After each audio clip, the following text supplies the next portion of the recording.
Na semana passada, o tema da mensagem foi esse aqui. Não se deixe enganar nesse tempo do fim. Foi baseado no capítulo 13 de Marcos, onde a gente pegou algumas notícias atuais. Por exemplo, a Rússia atualizando a doutrina nuclear. Eles já podem usar com mais facilidade as armas atômicas. Eu falei aqui do relógio do juízo final que os cientistas atualizaram em janeiro. No ano passado, em janeiro, o relógio do juízo final, baseado em cálculos matemáticos científicos e os noticiários dos últimos acontecimentos, eles atualizam todo ano. E no ano passado estava faltando 90 segundos para meia-noite. Meia-noite significaria o fim dos tempos, o cataclisma global. Faltava 90 segundos e esse ano, em janeiro, eles atualizaram e já reduziu na sua maior proximidade da meia-noite, 89 segundos, não segundos literais, obviamente, senão a gente já tinha ido para o espaço, né? Mas 89 segundos significando que o mundo está buscando chegar ao colapso. Tá? Se talvez eles fizessem essa atualização depois dos últimos acontecimentos, por exemplo, a comissária da União Europeia solicitou que os europeus formassem um kit de sobrevivência para superar 72 horas. Quem viu isso aqui? Foi falado isso, né? A ignorância é uma bênção também às vezes, né? Mas existe essa questão. E no dia 26 de março, a comissária da União Europeia informou que todos os europeus deveriam criar um kit de sobrevivência para aguentar 72 horas. Tem lá a lista do que deveria estar. Alguma coisa eles sabem, né? E aí, junta com o histórico que os norte-americanos abandonaram um pouco o patrocínio da OTAN, a Europa se sentindo isolada, abandonada, e começou uma corrida armamentista. E eu mostrei também que algumas reportagens mostrando sobre o que está acontecendo hoje. Mas Jesus já disse lá atrás, em Marcos 13, não deixe que ninguém os engane. Não dê atenção para os falsos cristos. E quando Jesus estava dizendo sobre falso Cristo, ele não estava falando de alguém que chegaria de branco com um pano vermelho lateralizado no corpo. Não, ele não está falando de religião, ele estava falando de esperança em pessoas que tentarão ofertar uma falsa paz, uma falsa prosperidade e uma falsa segurança. Porque o Evangelho já começa nos dizendo que a paz, segurança e prosperidade está no governo de Cristo. Mas Jesus disse que é necessário que essas coisas aconteçam. Por que é necessário? Porque a humanidade, com o seu coração de Caim, na sua hostilidade, por si mesma ela vai chegar a um colapso. E a gente viu que na interpretação de Marcos 13, ele fala sobre a destruição do templo em 70 depois de Cristo, mas também Jesus está dizendo para o tempo nosso, para os últimos dias. Então é uma interpretação histórica que pelo livro de história você vai ver que cumpriu o que Jesus disse, e você verá que quando Jesus disse de guerra, ameaças de guerra, terremotos, fome, está se cumprindo e aumentando cada vez mais. E na mensagem passada foram 9 pontos de atenção. Se você não viu, veja, tá? A gente já postou no nosso canal no YouTube. No colapso, que os seres humanos tentarão por si mesmos tocar a vida, vai chegar em colapso, todos verão o Filho do Homem vindo nas nuvens com poder e glória. Ele vai reunir seus eleitos e seus escolhidos e salvará os seus escolhidos dessa catástrofe. E você vai ver, não sei, mas eu estou muito confiante que a gente possa ser a geração que veja. E o apóstolo Paulo, na 2 Tessalonicenses 2, capítulo 3, diz: não se deixe enganar pelo que dizem, esse dia não virá até que surja a rebelião e venha o homem da perversidade, aquele que traz a destruição. A igreja vai ver um pedaço de alguém que vai se levantar como um redentor da humanidade e todo mundo vai depositar esperança nele. Então, Jesus falou: aprenda a lição da figueira. O que é a lição da figueira? Quando vocês virem que está formando folhinha, vocês sabem que chega o verão. Quando vocês virem os acontecimentos do jeito que estão, em outras palavras, vocês sabem que o dia está próximo. Então isso me deixa empolgado, mas vamos lá. Para hoje, o tema é o seguinte: como enfraquecer a sua fé em Jesus. Como enfraquecer a sua fé no seu coração. A gente já está indo para Marcos 14. Eu ia colocar um texto assim, um título assim, Como Matar Jesus em Seu Coração. Mas fica meio bruto, né? Então vamos ser mais delicado. Como enfraquecer a fé em Jesus no seu coração. Obviamente é para você fazer o contrário, né? Vamos orar.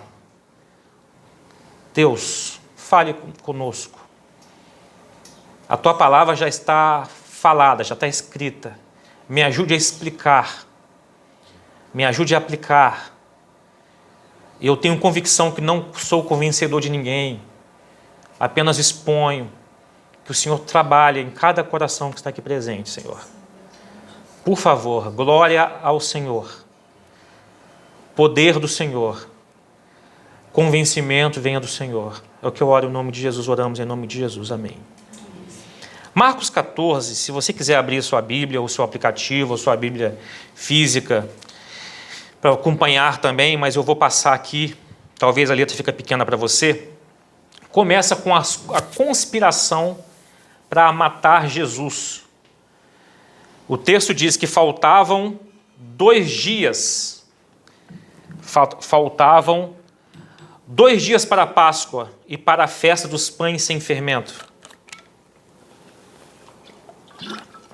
Os principais sacerdotes e mestres da lei ainda procuravam uma oportunidade de prender Jesus em segredo e matá-lo, mas não durante a festa da Páscoa.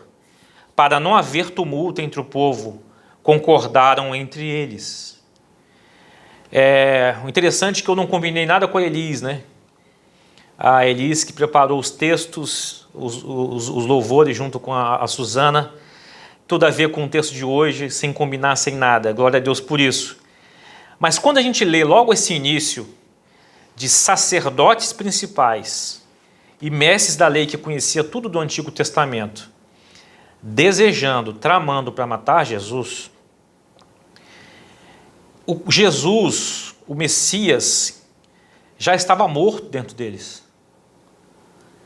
Então, a primeira coisa que a gente aprende aqui é: ame mais a sua tradição religiosa e institucionalizada do que a Jesus.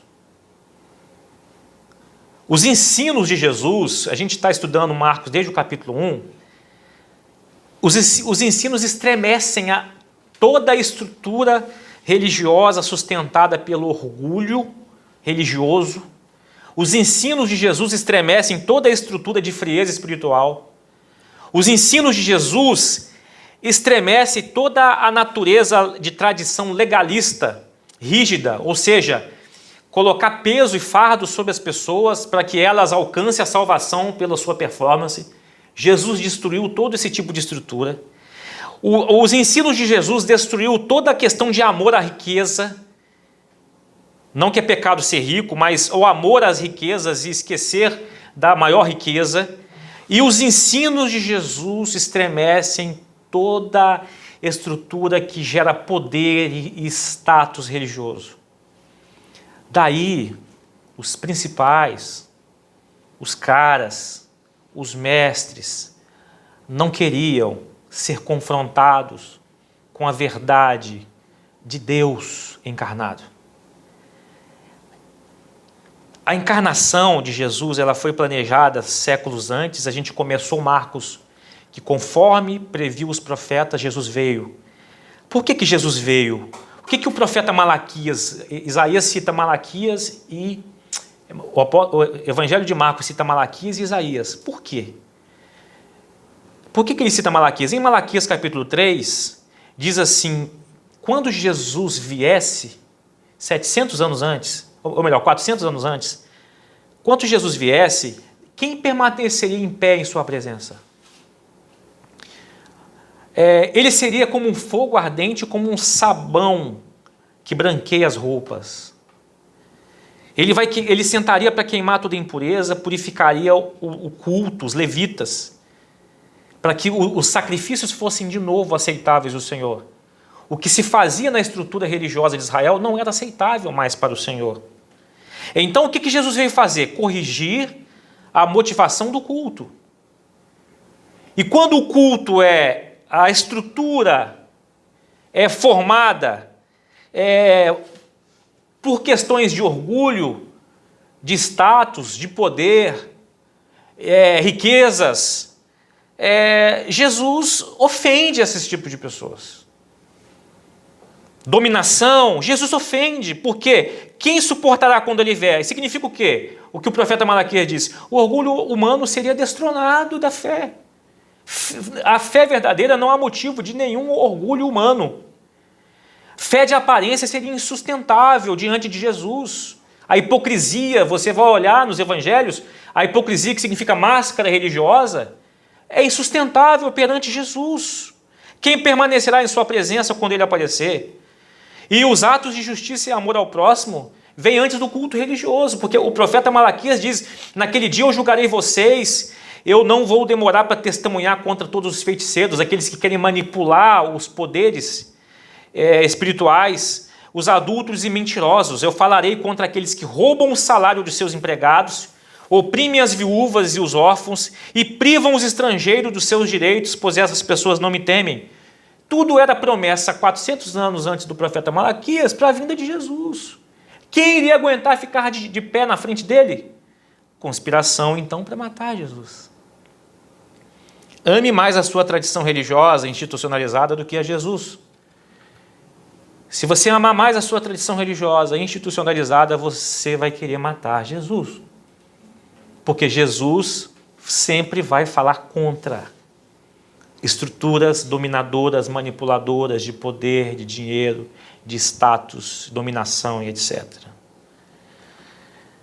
Segunda coisa que a gente aprende é: valorize mais as coisas do que a pessoa de Jesus.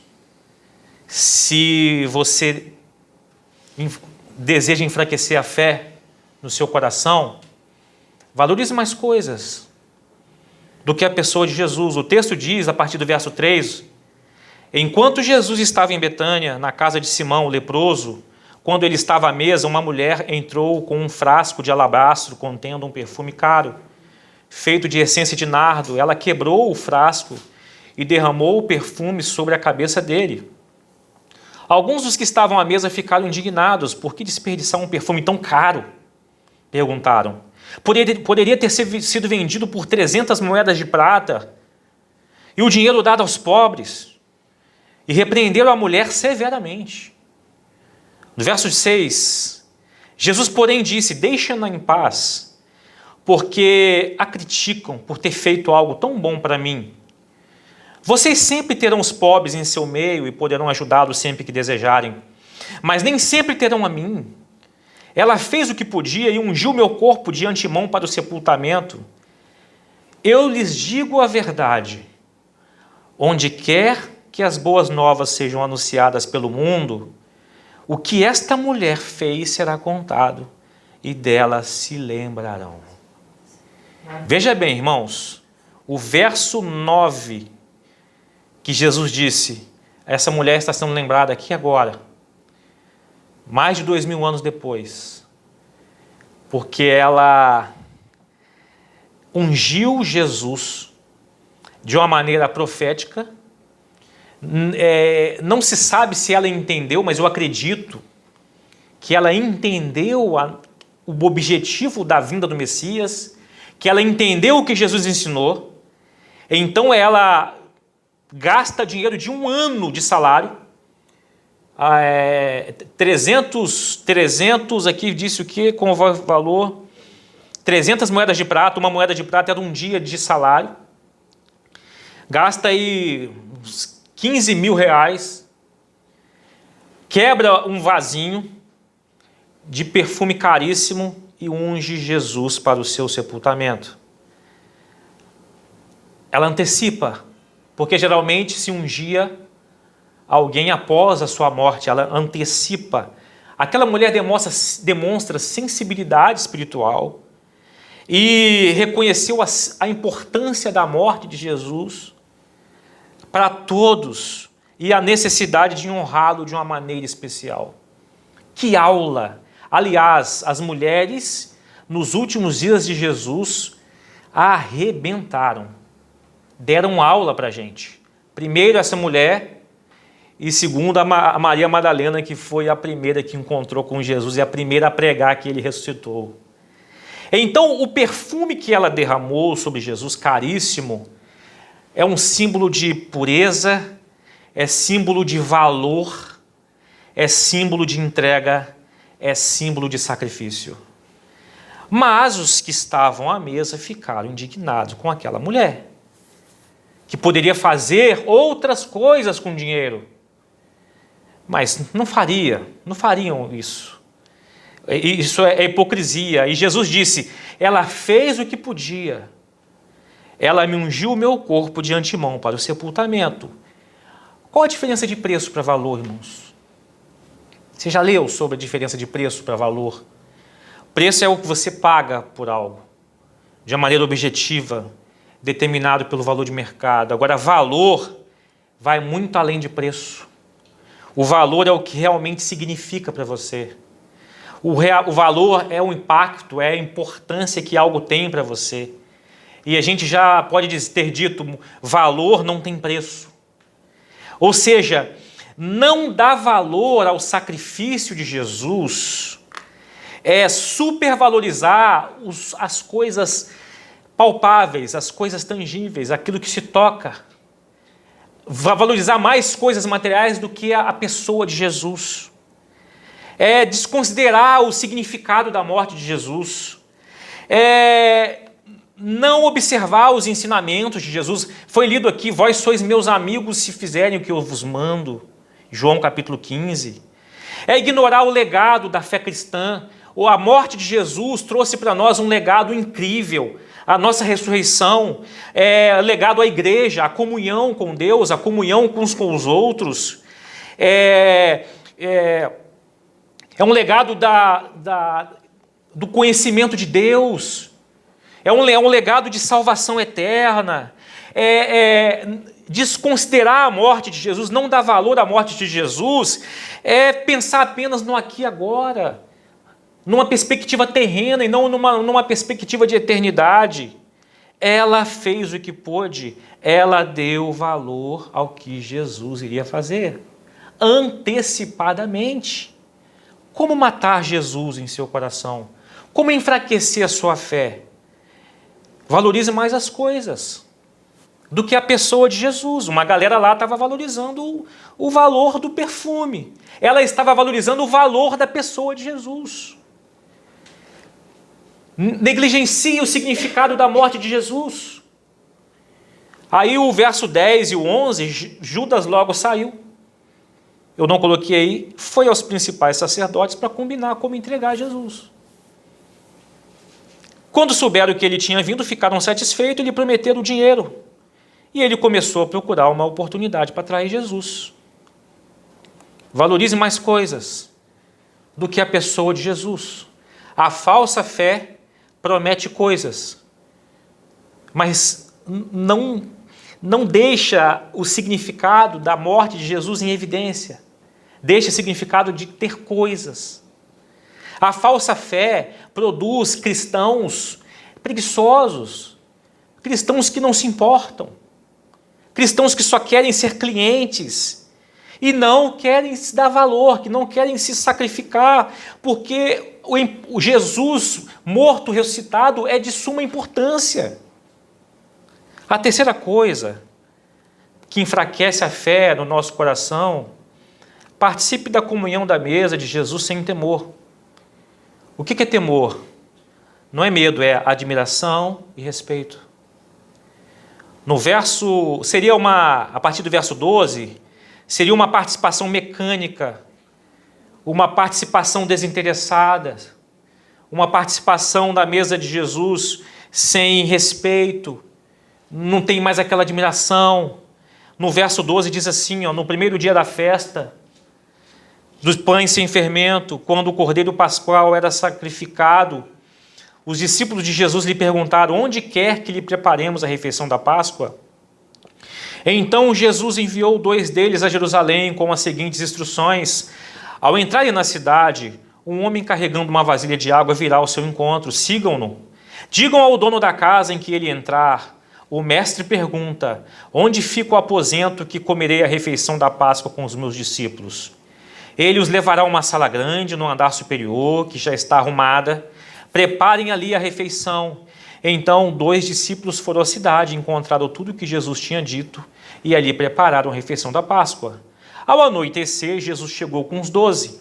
Quando estavam à mesa, comendo, Jesus disse: eu lhes digo a verdade, um de vocês que está comigo vai me trair.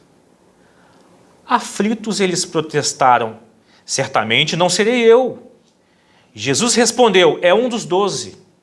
É alguém que come comigo da mesma tigela. Pois o Filho do Homem deve morrer, como as Escrituras declararam há muito tempo.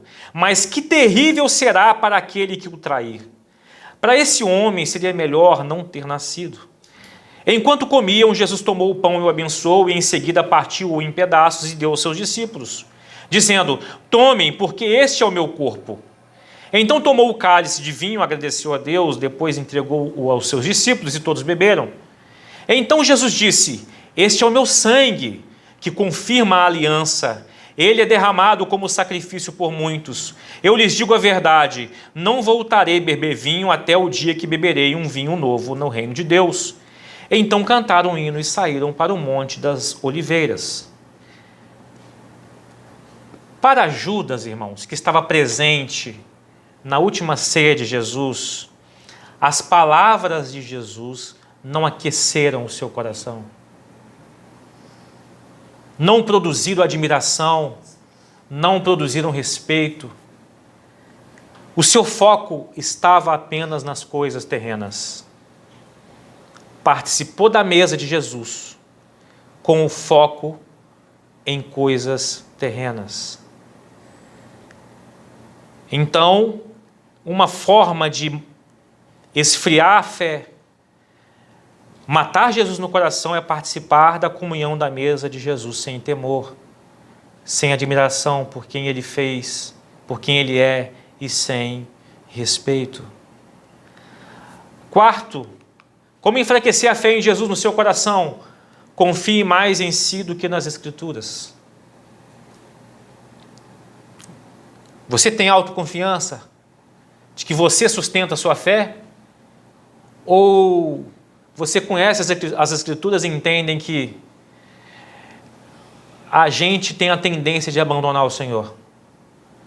Olha o que o texto diz no verso 27 em diante. No caminho, Jesus disse: todos vocês me abandonarão. Pois as Escrituras dizem: Deus ferirá o pastor e as ovelhas serão dispersas. Mas depois de ressuscitar, irei adiante de vocês a Galileia. Pedro declarou: mesmo que todos os outros o abandonem, eu jamais farei isso. Que autoconfiança!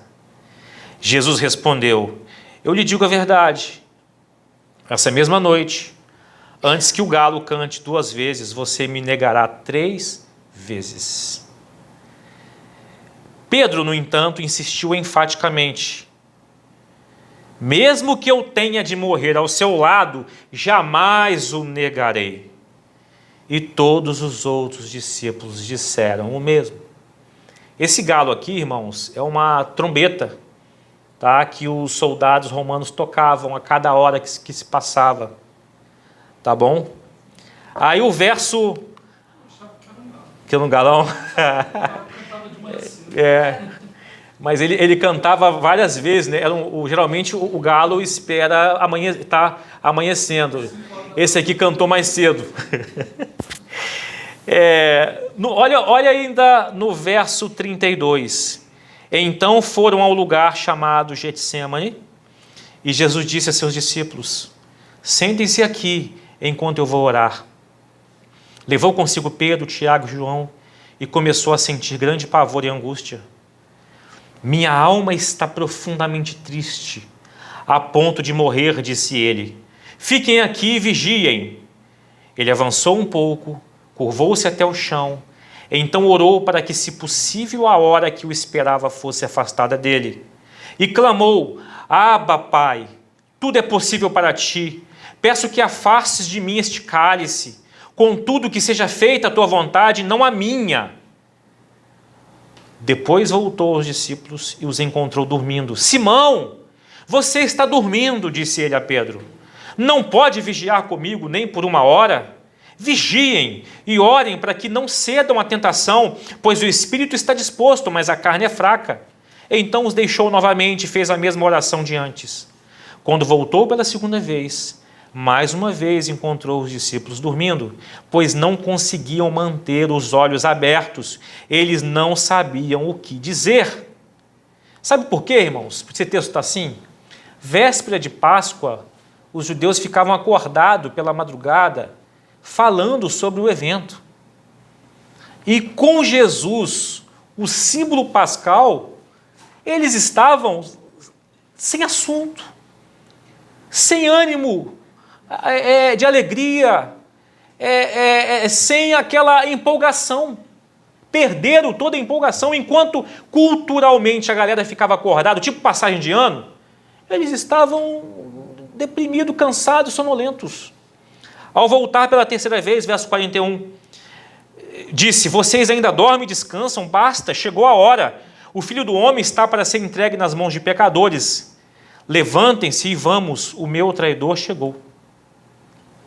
Então, vejam bem, confie mais em você do que nas Escrituras. As Escrituras dizem que as ovelhas se afastarão. As Escrituras dizem: vigiem, estejam alertas. O diabo anda ao derredor, rugindo como leão, buscando quem possa tragar. As Escrituras dizem: cuidado para que não caiam. As Escrituras dizem: protejam sua mente, guarde seu coração. Em Provérbios proteja a sua mente. As Escrituras dizem: arrependam. As Escrituras dizem: entregue-se como um sacrifício vivo pela mudança de pensamento. As Escrituras dizem: não se deixe corromper. Quando a gente deposita mais a confiança nos nossos esforços, nas nossas promessas vazias, de que amará o Senhor, de que acompanhará o Senhor, e se torna um religioso, independente, de necessidade de estar aos pés do Cristo, a gente vai enfraquecer a fé no coração. Mas a gente tem a tendência de confiar mais em nossa força e mais na nossa capacidade de visão, de entender o mundo. Aí vem as ideologias, tomam a nossa mente, a gente acha que a ideologia A, a ideologia B vai mudar e vai trazer salvação para o mundo. Será que estaria faltando em nós mais humildade em reconhecer que as Escrituras apontam a nossa fragilidade? Está mostrando fragilidade humana. As Escrituras estão mostrando o auto-engano. As Escrituras estão mostrando que todos o abandonaram. E já estava profetizado pelo profeta Zacarias: Deus ferirá o pastor e as ovelhas serão dispersas. E Pedro falou: não, se você for morrer, eu vou morrer contigo. E o verso 39, eles não sabiam o que dizer, porque enquanto estava todo mundo comentando sobre a chegada da Páscoa, eles estavam dormindo. Se Jesus precisou naquela hora, o texto de Marcos não fala, mas Lucas fala, precisou que um anjo do céu, Lucas 22, 43, descesse para fortalecer Jesus. Imagine eu e você, se a gente não precisa de fortalecimento espiritual. O texto diz que quando, Lucas 22, um texto paralelo a esse, o anjo do céu fortalecia Jesus, Jesus orou ainda com mais fervor. Sua angústia era tanta que suor caía na terra como gotas de sangue. Se Jesus precisou de fortalecimento espiritual, eu e você não precisamos? E a gente acha que é autossuficiente para conduzir a nossa vida sem se fortalecer diante do Senhor? E aí, após a oração no monte, no verso 43, no mesmo instante, enquanto Jesus ainda falava, Judas, um dos 12, chegou com a multidão armada de espadas e pedaços de pau. Tinham sido enviados pelos principais sacerdotes, mestres da lei e líderes do povo. O traidor havia combinado com eles um sinal. Isso era por volta de meia-noite, tá? Vocês saberão a quem devem prender quando eu o cumprimentar com um beijo. Então poderão levá-lo em segurança. Assim que chegaram, Judas se aproximou de Jesus e disse: Rabi, ou seja, mestre, exclamou ele, e o beijou. Os outros agarraram Jesus e o prenderam, mas um dos que estavam com Jesus puxou a espada e feriu o servo do sumo sacerdote, cortando-lhe a orelha. Jesus perguntou: por acaso eu sou um revolucionário perigoso para que venham me prender com espadas e pedaços de pau? Por que não me prenderam no templo? Todos os dias eu estava ali no meio de vocês ensinando, mas essas coisas estão acontecendo para que se cumpra o que dizem as Escrituras. Então todos o abandonaram e fugiram. E o verso 51 tem um texto enigmático aí, ó. Um jovem que o seguia, vestia apenas um lençol de linho. Quando a multidão tentou agarrá-lo, ele deixou para trás o lençol e escapou nu.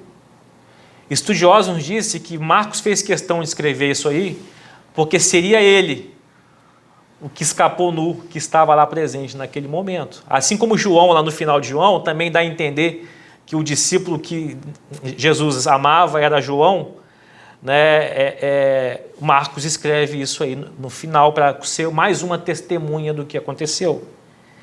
Todos os abandonaram e fugiram, porque antes achavam que não ia abandonar Jesus. Cuidado com a autoconfiança. Quantas vezes nós somos tentados a abandonar Jesus em algumas circunstâncias da nossa vida? E a gente vai ver mais à frente na aplicação. O quinto para a gente enfraquecer a fé em Jesus é: seja um religioso que deseja manter seu status utilizando artimanhas terrenas, malignas.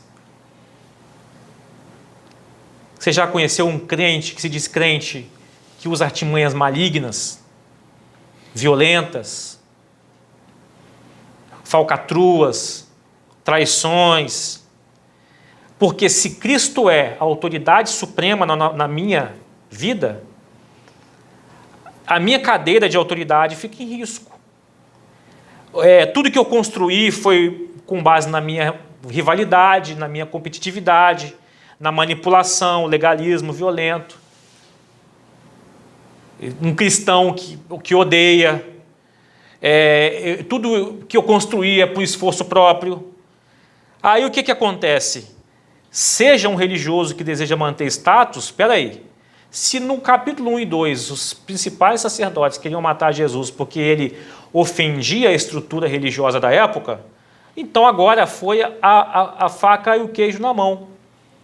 Levaram Jesus para a casa do sumo sacerdote. O sumo sacerdote é o principal, é o cabeça. Onde estavam reunidos os principais sacerdotes, os líderes do povo e os mestres da lei. Pedro seguia Jesus de longe e entrou no pátio do sumo sacerdote. Ali sentou-se com os guardas para se aquecer junto ao fogo. Lá dentro, os principais sacerdotes e todo o conselho dos líderes do povo tentavam, sem sucesso, encontrar provas contra Jesus para condená-lo à morte.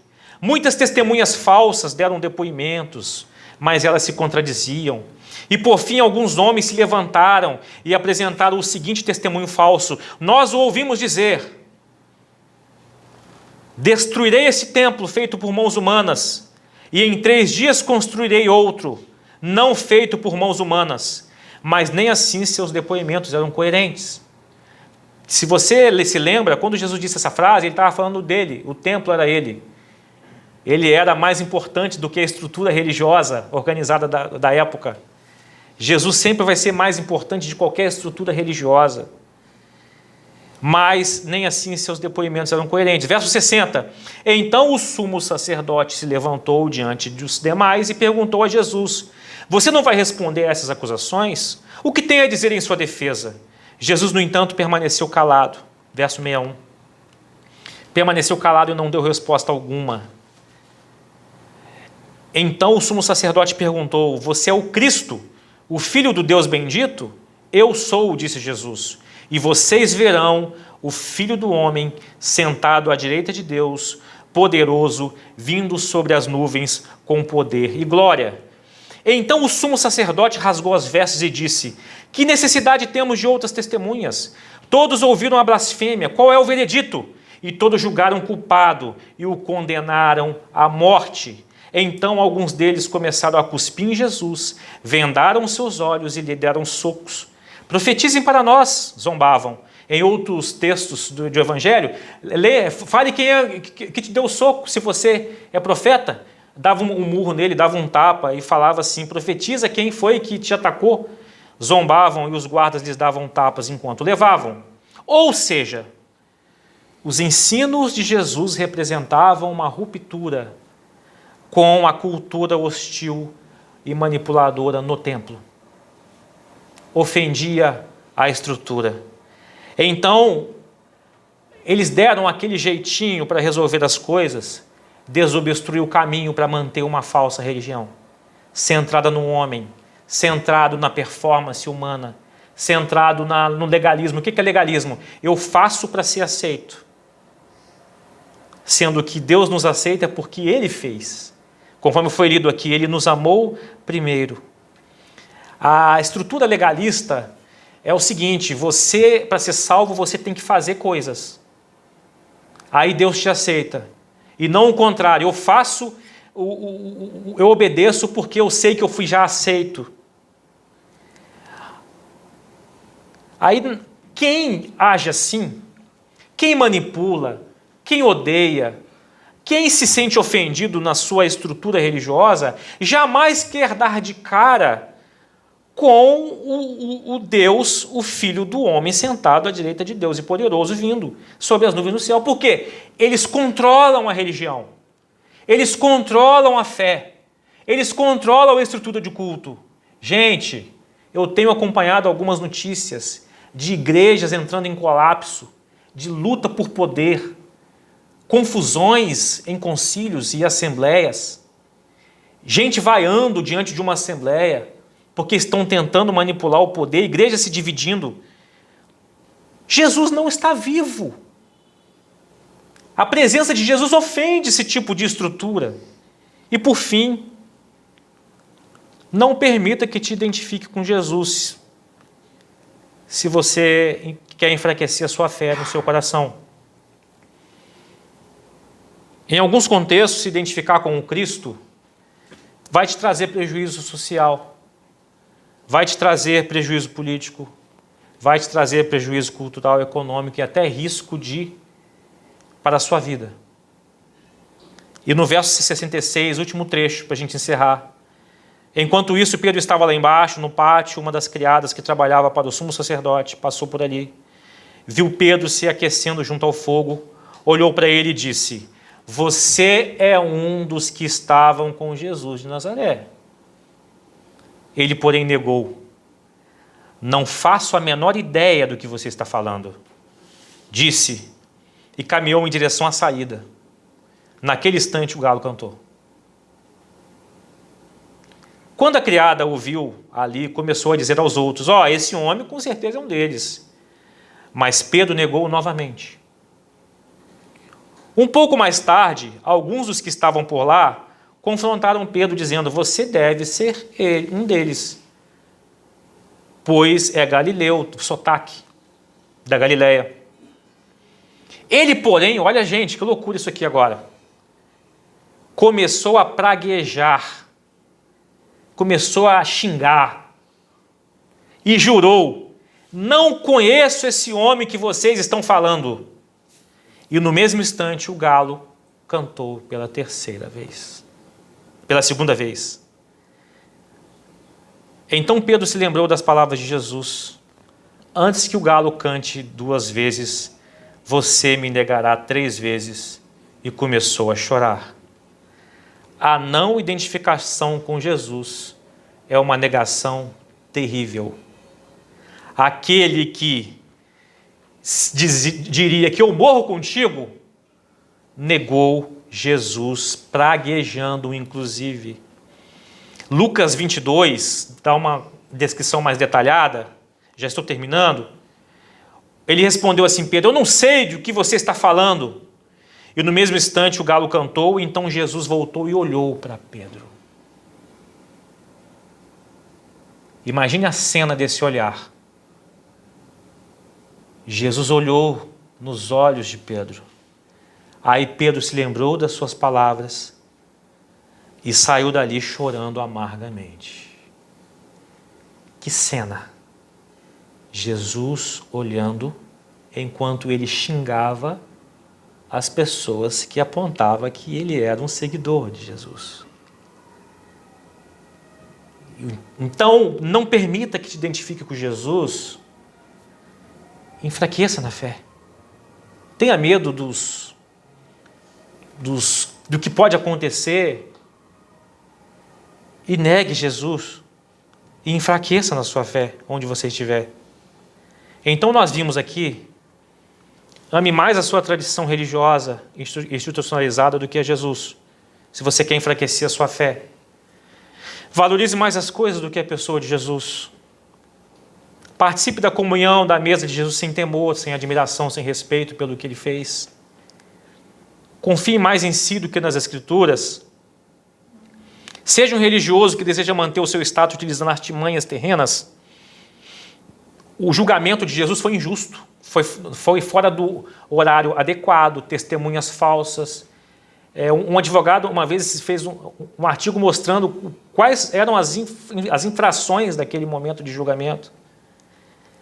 Faça as artimanhas terrenas para você conseguir manter seu status e não permita que te identifique com Jesus. Mas eu separei aqui, para a gente encerrar, algumas cenas que se passaram. A mulher fez o que podia. Ungiu o meu corpo de antemão para o sepultamento. Que honra, que reconhecimento da importância da morte de Jesus. Você faz o que pode? Qual é a sua dedicação? Qual é o valor da sua dedicação, Senhor? Se Jesus olhasse nos seus olhos, o que Jesus teria a dizer sobre a sua dedicação a Ele, a seu reino e a valorização da sua morte? Ela fez o que podia. Alto valor de dedicação, enquanto aqueles que andavam juntos com Jesus não estavam se importando tanto com o corpo dele. Eu separei que Jesus disse que todos me abandonarão. Eu e você, naturalmente, temos a tendência de abandonar o Senhor. Ah, mas eu fui domingo na igreja. Mas segunda-feira você também está com o Senhor. Terça, quarta e quinta, o Senhor tem que estar vivo no seu coração. Mas eu destaquei que ele falou assim, depois de ressuscitar, eu vou atrás de vocês, na Galileia. Sabe o que significa isso? Se eu e você falhar, ainda Jesus vai atrás de mim e de você, se você foi eleito a salvação. Então há esperança se porventura alguém se encaixa em alguma coisa que está aqui, que foi tirado do texto. Está bem pequenininho aí, né? Se ele foi atrás deles depois, lá na praia, foi assar um churrasquinho de peixe para puxar de novo o assunto com eles e se reapresentar. Se ele entrou na casa que eles estavam com medo, João relata isso, estava trancado, ele entrou. Jesus está disponível para reencontrar com você, que porventura está distante dele, ou está dormindo. Ele disse, vocês dormem, descansam, ao invés de estarem afoitos, ao invés de estarem conversando sobre esse momento, ao invés de estar como todo mundo culturalmente faz na véspera, tá acordado, como na passagem de ano, na virada de ano, a Páscoa está chegando, mas vocês estavam dormindo. Quantas vezes você já perdeu a empolgação pelo Evangelho, pelo reino, pelo serviço? o amor de prestar, de estar acordado espiritualmente diante de Jesus. Quantas vezes nós fugimos? E eu separei aqui também que ele falou o seguinte: vocês verão o Filho do Homem sentado à direita de Deus poderoso e vindo sobre as nuvens do céu. Jesus morreu, mas ressuscitou, e Jesus é autoridade máxima sobre toda a criação. Filipenses capítulo 2 diz que depois que ele veio como servo humilhado, Deus o exaltou à mais suprema honra. E todo nome não há nome maior do que o dele. Então lembre-se do temor. Participe da comunhão da mesa de Jesus com admiração, com respeito. O que ele estava fazendo era de suma importância para me substituir, a mim e a você. Depois de ressuscitar, eu irei adiante de vocês. Talvez alguém aqui precisa receber Jesus de novo, porque perdeu a empolgação, perdeu o valor, vive por viver.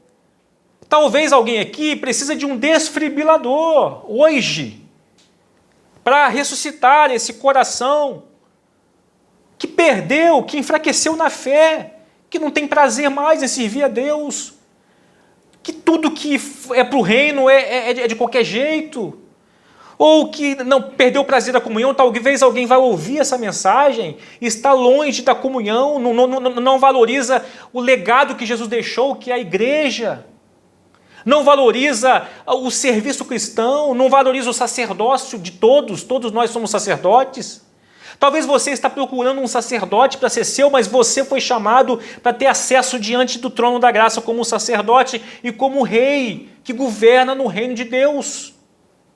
Se alguém se identificou com algum desses itens, a minha oração é que Jesus, que não guarda rancor e ressentimento, olhe profundamente nos seus olhos, assim como ele olhou nos olhos de Pedro. E que essa pessoa, se essa mensagem chegar, se quebrante diante dele, em arrependimento, em mudança de vida. Façamos, irmãos, como aquela mulher, valorizemos o sacrifício de Jesus com atitudes corajosas. Talvez está faltando em mim e você atitudes corajosas, atitudes de valor, custosas, atitudes com desprendimento de toda avareza de tempo, avareza de recursos, de talento, de adoração verdadeira. Jesus disse: ela fez o que podia. Qual é a sua desculpa? Você tem o que pode, você faz o que pode? Ou faz quando quer, ou quando pedem, ou quando suplicam, ou nunca pode, ou não tem tempo, ou não tem recurso, ou não tem talento, ou não tem dons, ou não tem uma missão? Qual é a sua desculpa? Em qual item você está tropeçando? E para concluir, finalmente, o reconhecimento do valor infinito do sacrifício de Jesus é o motor que impulsiona a grandeza da nossa entrega em serviço e a generosidade da nossa dedicação. Se não está havendo generosidade de dedicação nossa, se não está havendo entrega em serviço, o motor está parado. O motor está lento. Não está sendo reconhecido o valor infinito do sacrifício de Jesus. Aquela mulher é para ser lembrada até o fim dos tempos. E hoje nós estamos sendo lembrados do que aquela mulher fez. Ela fez o que podia. Sempre quando for anunciado pelo mundo o evangelho, o que essa mulher fez será contado. E dela se lembrarão. Curva a sua cabeça. Deixa Jesus olhar nos seus olhos. Permita Jesus olhar nos seus olhos agora. Você retornaria com que tipo de olhar para Ele? Com um olhar de alegria, de confiança, de dedicação, de ternura, de gratidão, de coragem, de respeito, admiração. Ou se Jesus olhasse para os seus olhos agora, a sua vontade seria fugir de vergonha, de tristeza, de chorar por não estar fazendo tudo o que pode, não estar reconhecendo o sacrifício dele. Quem seria você? Semelhante à mulher ou semelhante a Pedro e os demais que o abandonaram, que não fizeram tudo o que podia? Ó Deus,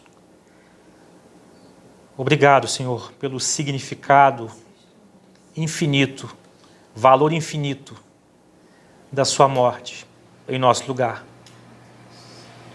Obrigado, Senhor, pelo seu evangelho e obrigado pelo encorajamento que está nos dando nessa noite. Deus, ressuscita corações que podem ter parado de bater, o motor pode ter parado de girar por falta de dedicação, de prazer ao Senhor e por esquecer do significado da sua morte e da sua ressurreição.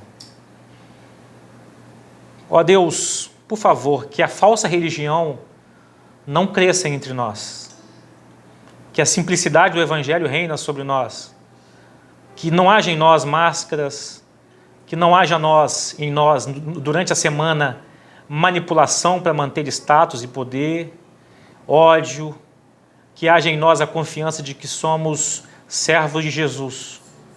E se nós estamos criando, Senhor, uma falsa religião, achando que a gente está se salvando, confiando em nós mesmos, a gente está morto, Senhor.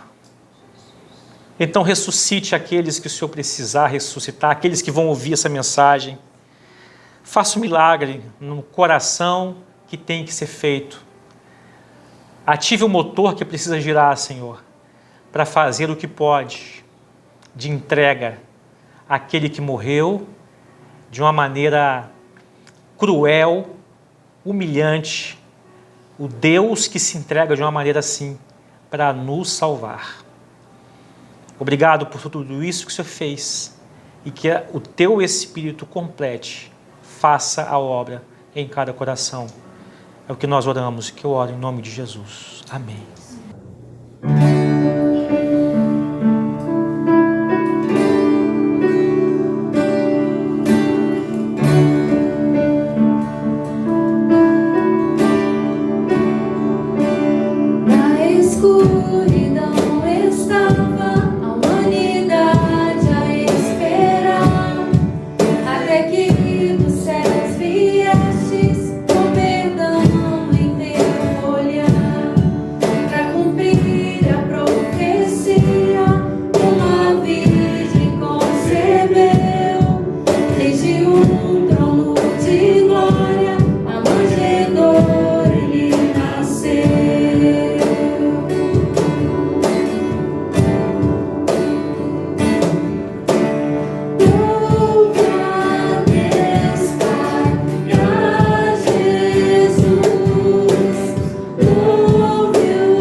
Encontrar a retirada.